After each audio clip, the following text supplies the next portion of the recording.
We are going to be taking a look at day number 1 of the Super United Rapid and Blitz portion of the event. Now, after 3 very eventful days in the Rapid portion, we now head into the Blitz with a time control of 5 minutes and 2-second increments. Now, Gukesh obviously dominated the Rapid portion, but as this is a combined event, he's going to need to show his mettle and play at a very high level to maintain the lead and win the tournament overall. Now, he does have a 3-point lead, but with 18 Blitz games ahead, there's a lot that can happen. So in the first round of the day, Magnus Carlsen would draw against Anish Giri, but Gukesh would actually start off very, very poorly with 3 losses in a row.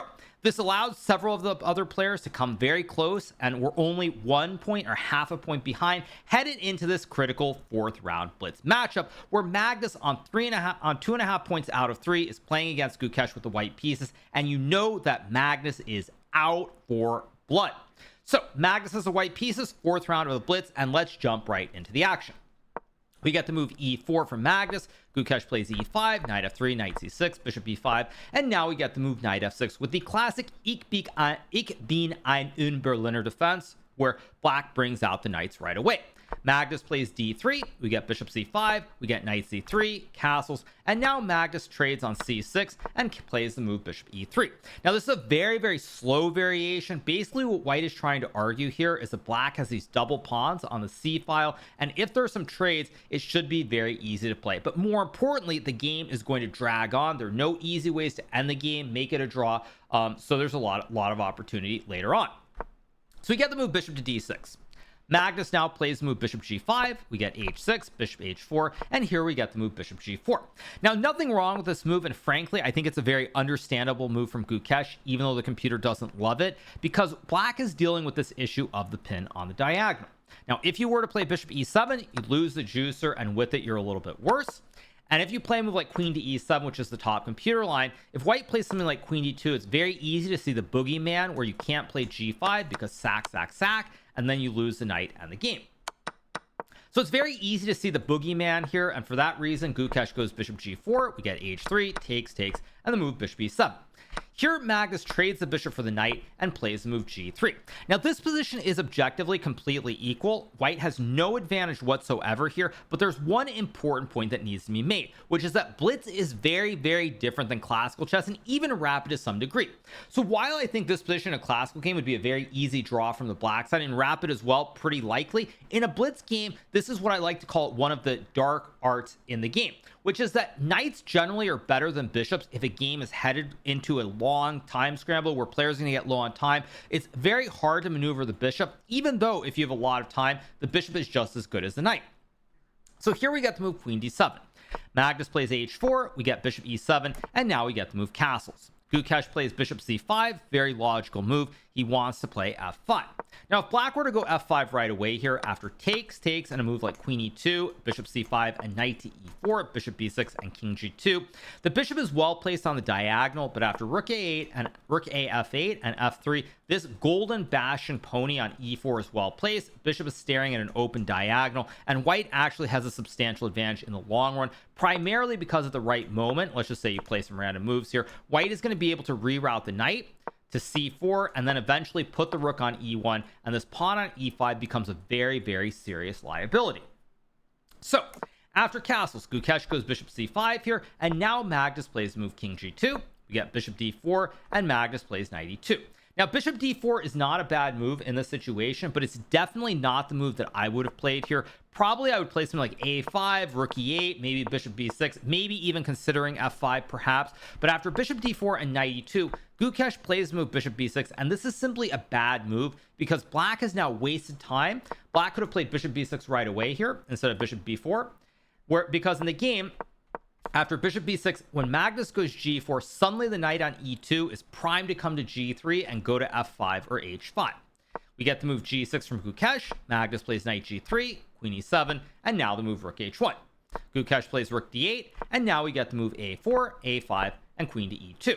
Now you're probably thinking, how can white be much better here? The reason white is much better here in the long run is this bishop has no major targets. White is intending to play h5, as we're about to see in the game, but also there are ideas like knight to f5 down the road, and black just doesn't have any threats on this f file or on the diagonal. So now we get the move rook d6. Magnus plays the move queen d2. We get king g7, and here we have the move h5 being played. Gukesh goes queen g5, we get the trade, and now the move knight to f1. Now this is where you really start to see how strong the pony is relative to this bishop on b6, because this knight has great squares on c4 and f3 here, also b3 as well. So this knight is simply better than the bishop. Gukesh plays rook f6, f3, rook f4, we get takes, and now the move rook h3. Now you're looking at this double stack on the f file, and you're probably thinking the rooks are going to crash through. Unfortunately for Gukesh here, the rook on h3 not only is on the open h file here, but it also guards the pawns. This pawn guards this one, rook guards this one, so now white is free to rewind and move the knight around the board and go for the double stack on the h file. Here we get rook to h8. Now this move effectively loses the game on the spot, but I don't really blame Gukesh here, because a move like bishop d4, it's very easy to see more danger after knight d2, takes, and rook h1, with white infiltrating on the 7th rank to create the kebab, and this knight on d2 having some great squares as well. So Gukesh plays rook h8, Magnus trades, and now he goes knight d2, and at this point black is effectively lost. And the reason that black is lost is not only do you have two sets of double pawns on top of each other, you also have weaknesses on e5 and a5 here, and black's pieces just can't do anything. Not to mention, when you look at white's pieces here, all of these pawns and this king are on the opposite color of this bishop. This bishop cannot touch anything. It's just staring at empty dark squares on all the diagonals. So we get rook f6. Magnus plays knight c4, targeting the pawns and the bishop.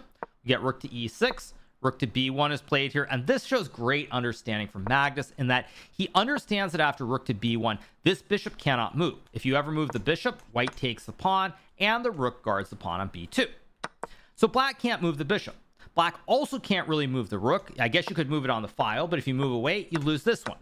So the rook and the bishop are basically paralyzed, guarding all the pawns here, and Magnus is also preparing as well to play b4 here, opening up this b file, because after takes, let's say black goes c5, rook b3, eventually white is going to go a5 here, bishop goes, lose the pawn, lose the bishop, and lose the game.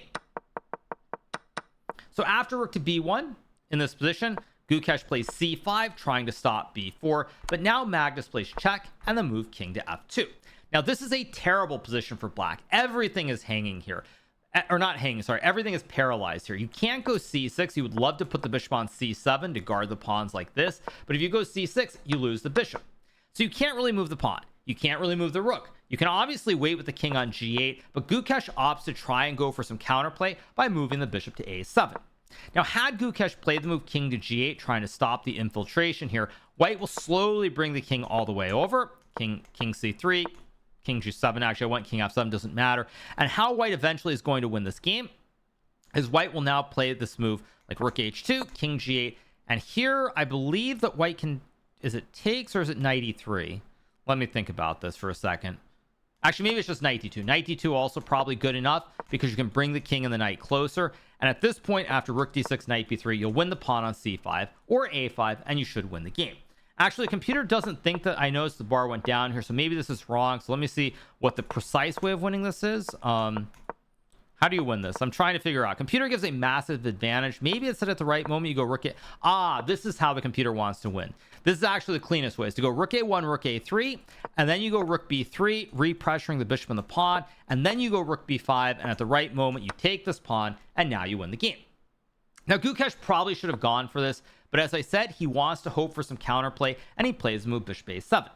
Magnus plays knight takes a5, we get c4, king e2, takes, and now the move rook d6.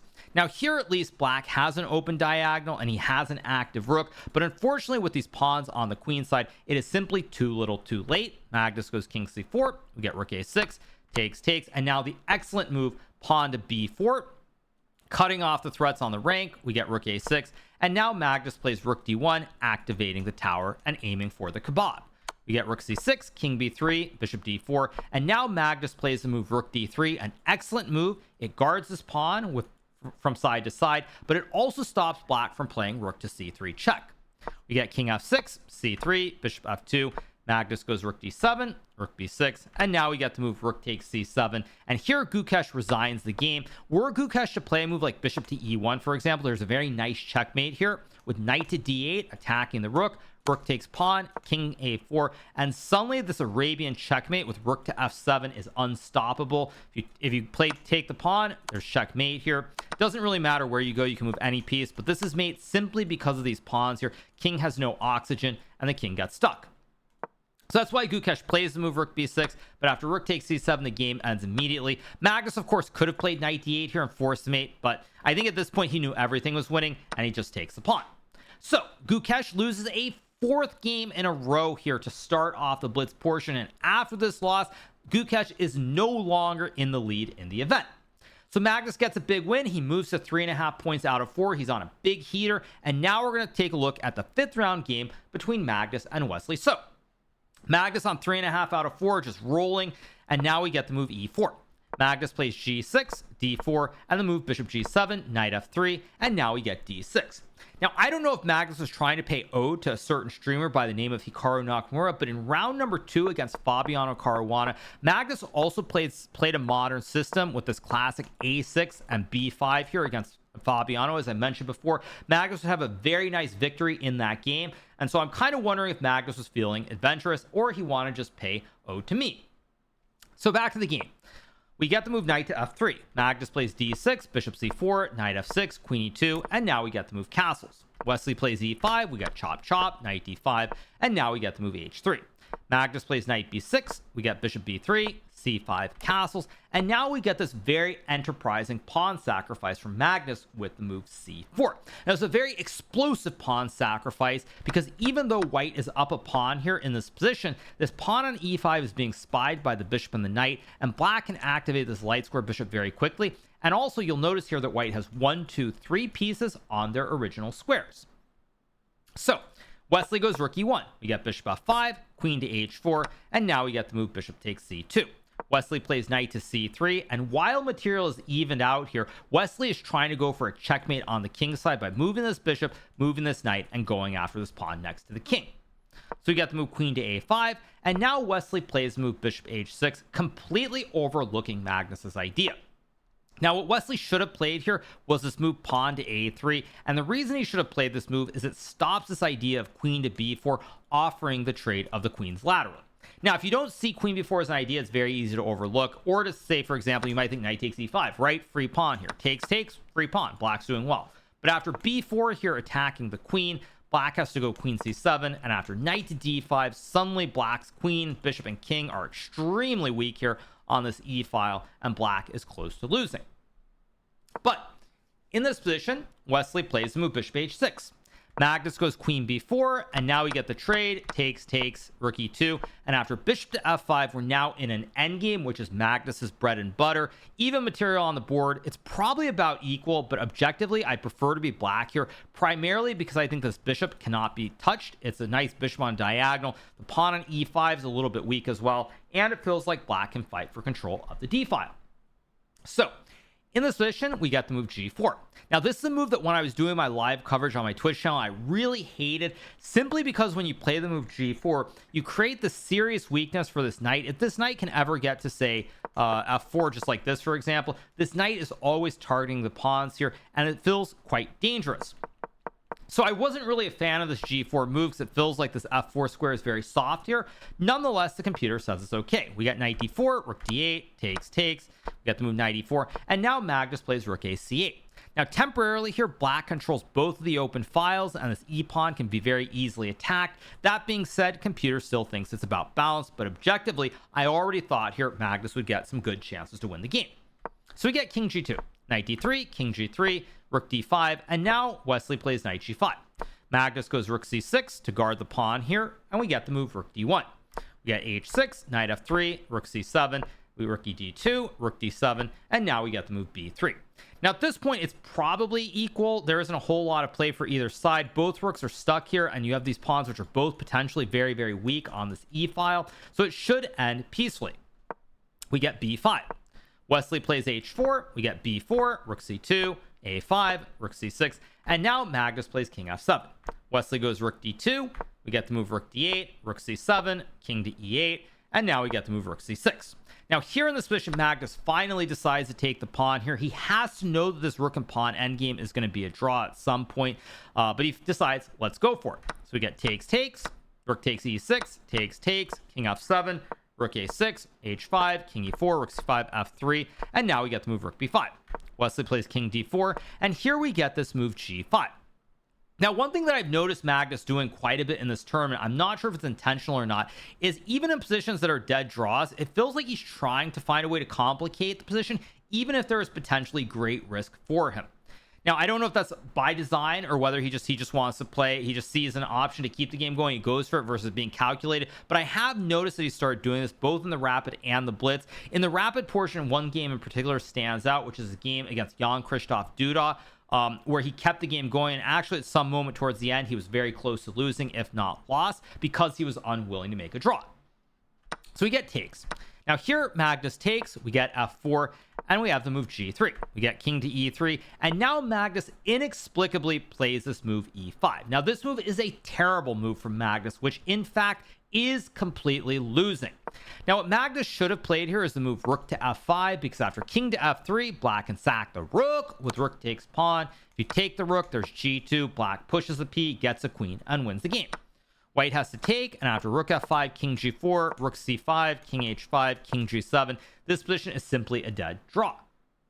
So this is what he should have done. Instead, Magnus plays e5, Wesley checks, and now after f5, suddenly White has two passed pawns marching up the board, and Magnus is in serious trouble.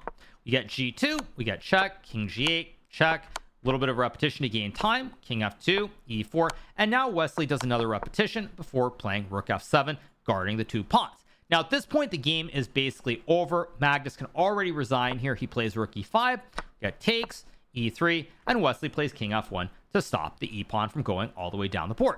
Get e2, king to e1, and now Magnus plays move king h8. Now in this position, there are literally 20 different ways to win this position.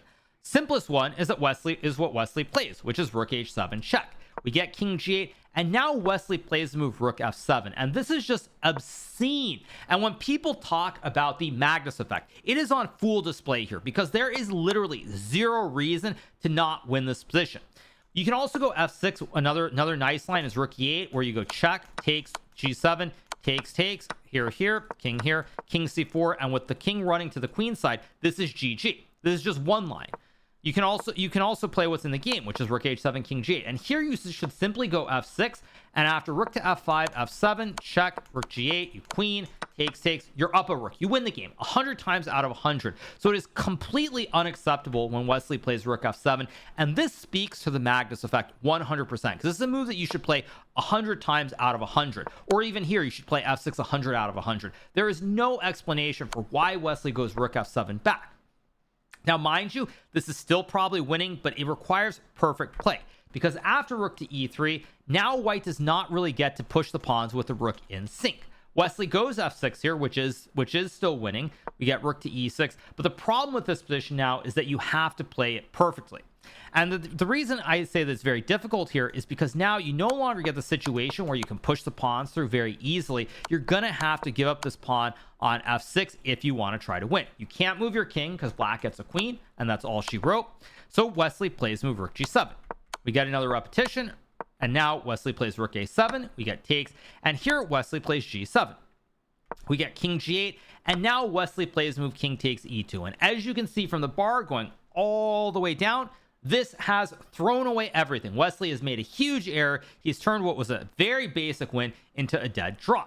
Now, what Wesley should have played here is the move rook takes a5, and the reason is because now if black plays a move like rook to e6 here, after rook to g5, let's say black plays rook e8, you can go rook to rook g4 here, guarding the pawns. Now you can play the move rook g6. Black's got to move the rook somewhere, and after rook g4, you're going to win this pawn on b4 and the pawn on e2, and this is a very straightforward technical win.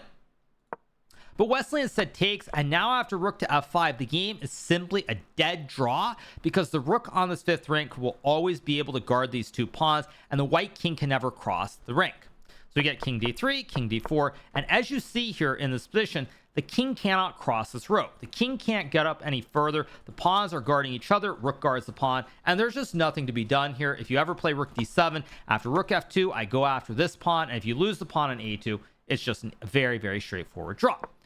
So Wesley ends up deciding to make the repetition here, and the game ends in a draw after king c4. And this just speaks to how incredibly strong the Magnus effect truly is, because there is no reason that Wesley should not have won this game. And apparently after the game ended, Magnus started laughing because it's just so absurd what happened in this endgame. But hey, it worked. It's good to be I was about to say world champion. It's good to be the best player in the world, where certain players are just like, they see the boogeyman, they get afraid, and they make a lot of mistakes. This is just something that should never happen ever, but nonetheless it does happen, and Wesley snatches a draw from the jaws of victory.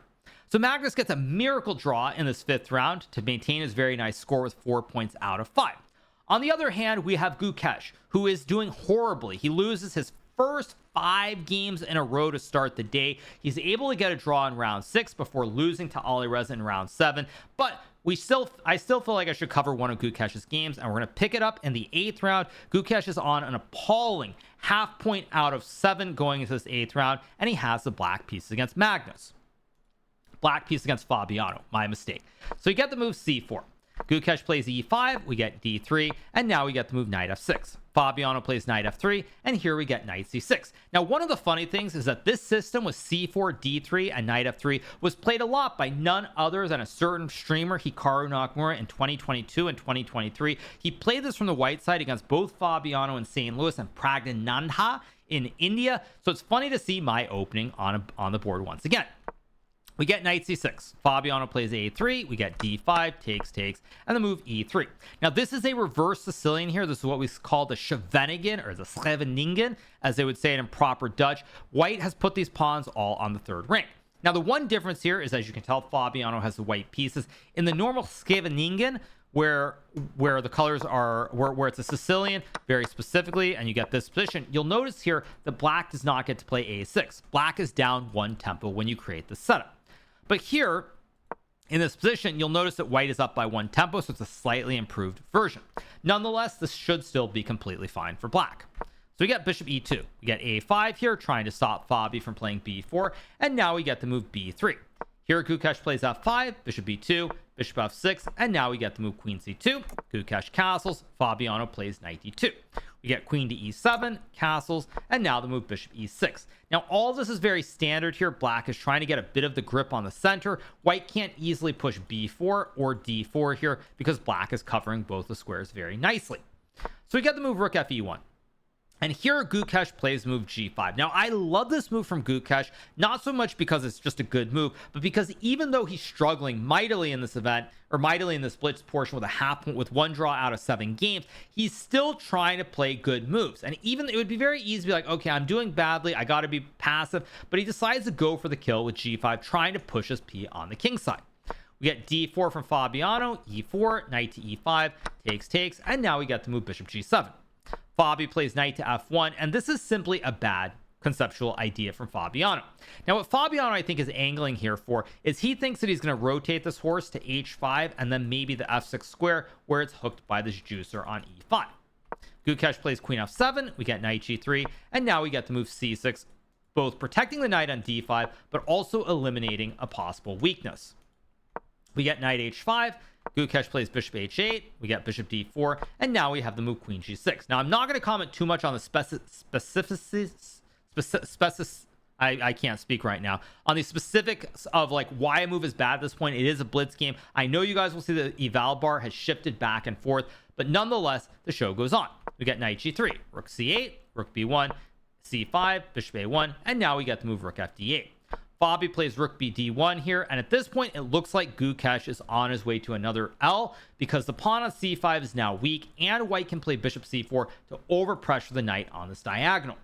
We get queen f7, knight h5, we get the move b6, rook d2, and now Gukesh plays move g4. We get knight g3, and here we get the move knight e7. Now, white is still a little bit better, but over the last couple of moves, Fabiano has misplayed it just a touch because the pawn on b3 is very weak, and now this knight on g3 doesn't really have any great squares. So we get the move rook d6. Gukesh trades the rooks and plays the move bishop a1. We get takes, knight c6, and now we have the move bishop b5. Gukesh plays knight e5. We get queen c3, queen g7, and now the move rook c1. White would love to play a move like rook d1, preparing to push the p with d7, but this would lose to the classic fossil with knight to f3, checking the king. You gotta take, you lose the queen, and you lose the game. So we get rook c1. Gukesh plays knight f7 here. Another very nice move. We get the move d7, rook d8, and Fabiano plays queen d2. Gukesh goes queen e5. We get knight to h5, and now we get the move knight d6. Now again, not going to get too deep into the weeds of good or bad moves here because this is a blitz game. Both players are simply trying to move relatively quickly. But it's worth pointing out here that with Gukesh having a minute 22 seconds on the clock, he probably should have just taken this pawn on b3. So he goes knight d6. We get bishop c6, and now we get the move bishop takes d7, takes, and the move b4. Now, oddly enough, white is actually better here because even though white is down one pawn, this king is very weak, and this knight on h5 has some really, really good squares. If any of these files can open up, this king is going to get cooked. So we get takes. Gukesh plays c4, and now we get the move h3. Now, this move, not a terrible move. It's rather peculiar to me that Fabiano did not go queen to a2 as you put pressure on the diagonal, but you also intend to infiltrate with the classic 90-degree right triangle. Instead, we get h3, Fabiano trying to create the classic Lufthansa for the king so that there are no ice skate or checkmates available. We get takes, and now we have rook takes c4. Here, Gukesh takes on g2. Worth pointing out that if Fabi were to go rook c4 right away, this would lose to takes and the classic ice skater with queen to a1, and the king has no escape square. So we get h3 takes, rook c4, Gukesh takes, we get rook c6, and now the move king f7. Fabi plays queen d1, we get king e7, and now we get the move queen c1 and knight to e8. Here we get knight f4, and now we get the move rook to d6. Fabiano plays rook c8, and now we get rook h6. Now, at this point, the game could be a draw in many different ways. Probably cleanest is a trade with both players down to 5 seconds and just moving as quickly as they can. Anything goes. We get rook h6, Fabiano takes, and this is simply losing on the spot.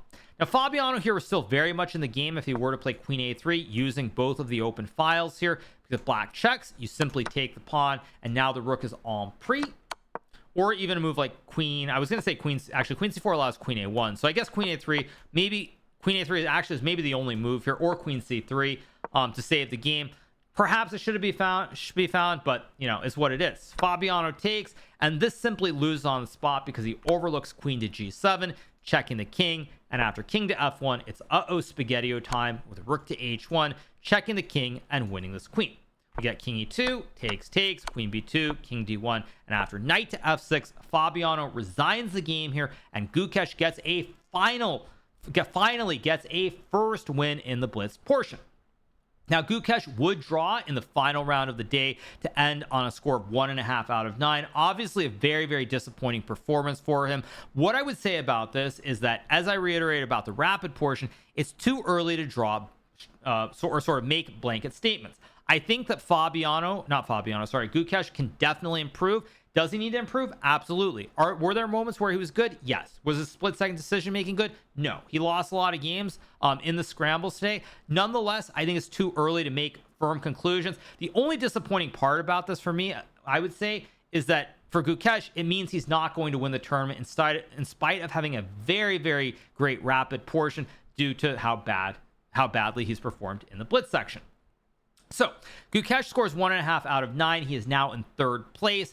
Magnus Carlsen scores 7.5 points out of 9. He wins 6 games, has 3 draws. As you would expect from Magnus, he is leading now. He is 17.5 points with the combined score. You have Jan-Krzysztof Duda on 16 points, 1.5 points behind Magnus going into the final day. And then you have Gukesh on 15.5. Gukesh 2 points behind. Very unlikely Gukesh will catch up. In fact, I would say it's Magnus's tournament to lose. If he's very stable tomorrow, he's going to win this event and win another Rapid and Blitz tournament. So for Gukesh, not what we were hoping for, but nonetheless, a lot of room to improve, a lot to learn from with this event, and the show goes on. So that's going to do it for our recap for day number 4 of the Super United Grand Chess Tour Rapid and Blitz event being held in Zagreb, Croatia. If you are not already subscribed to the channel, make sure that you smash that subscribe button below, and we will be back with a recap tomorrow after Magnus Carlsen dominates and wins this tournament.